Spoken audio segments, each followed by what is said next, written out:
Hi everyone, আসসালামু আলাইকুম। Welcome back to my another new video. I hope তোমরা সবাই ভালো আছো। আলহামদুলিল্লাহ, আমি অনেক ভালো আছি।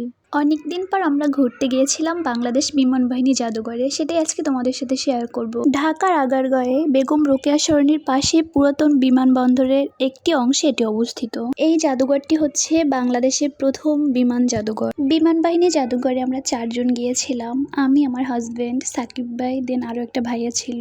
ভিতরের পরিবেশটা অনেক বেশি সুন্দর ছিল, একদম নিরিবিলি জায়গা। সাধারণ দর্শকদের জন্য 50 টাকা করে টিকিট ছিল এবং সামরিক বাহিনীদের জন্য 25 টাকা করে টিকিট ছিল। দেন আমরা টিকিট কেটে ভিতরে প্রবেশ করলাম। আমরা গিয়েছিলাম 4টার দিকে, তো তখন ওয়েদারটা অনেক বেশি সুন্দর ছিল, আকাশে কোনো রোদ ছিল না।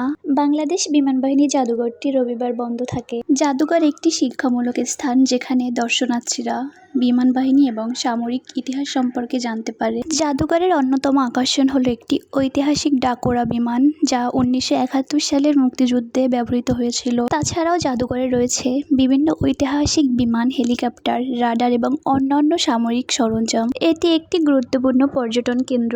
শিশুদের জন্য এটি একটি আকর্ষণীয় বিনোদনের স্থানও বটে। বাংলাদেশ বিমান বাহিনী জাদুঘরে কি কি রাইড রয়েছে সেটা তোমাদের সাথে শেয়ার করব পরের ভিডিওতে, এবং আমরা কোন কোন রাইডে উঠলাম সেটাও শেয়ার করব। ভিডিও ভালো লাগলে অবশ্যই লাইক, কমেন্ট এবং শেয়ার করতে ভুলে যেও না। সবাই ভালো থাকবে। আল্লাহ হাফেজ।